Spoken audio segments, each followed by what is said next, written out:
ubu tuvugana M23 yamaze kwigarurira umujyi wa Goma wose. Urabona ko abaturage bishimye, bameze neza, bishimiye M23. Iyi ni Force TV Show, mbahaye ikaze.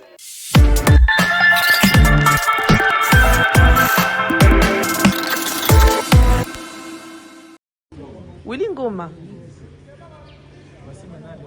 Willy Ngoma est là. Non, il est là au milieu. Il y a Kaki.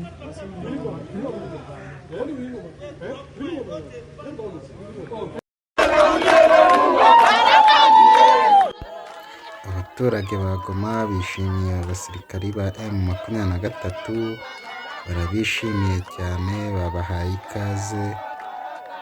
Kuri video zatambutse babahaye ikaze, urabona nabo barishimye cyane.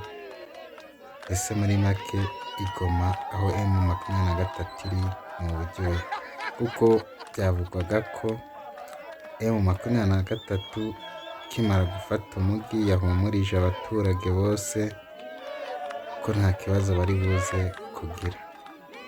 FARDC yahohoteraga abaturage ifatanyije na FDLR na Wazalendo, basahura abaturage, bakubona ufite amafaranga bakakwica. Ese M23 yatabaye umujyi wa Goma, niyo mpamvu n'abaturage ba Goma bishimiye M23. Gusa ntabwo imirwano irarangira muri Goma, kuko harimo abamanitse indwaro, hari abanze kuzimanika. Urabizi muri Congo harimo imitwe yitwaje intwaro myinshi, imitwe y'iterabwoba irenga 100. Rero buri wese ari kujya ku ruhande rwe akarasa ibyo abonye.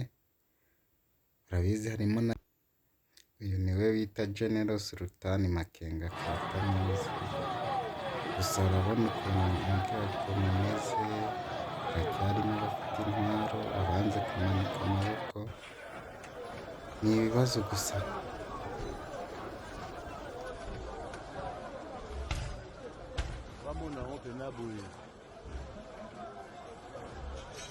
Tuchana panze mabe.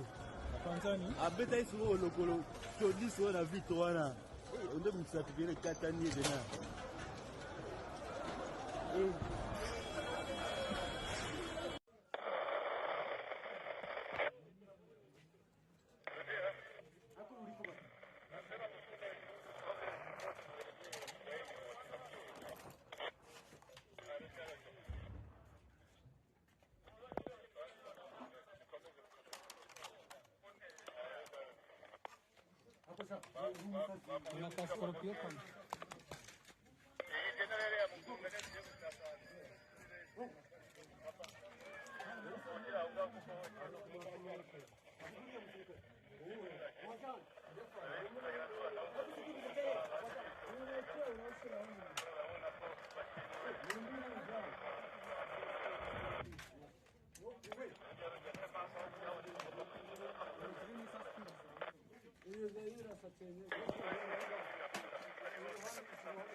Kamata, niambie.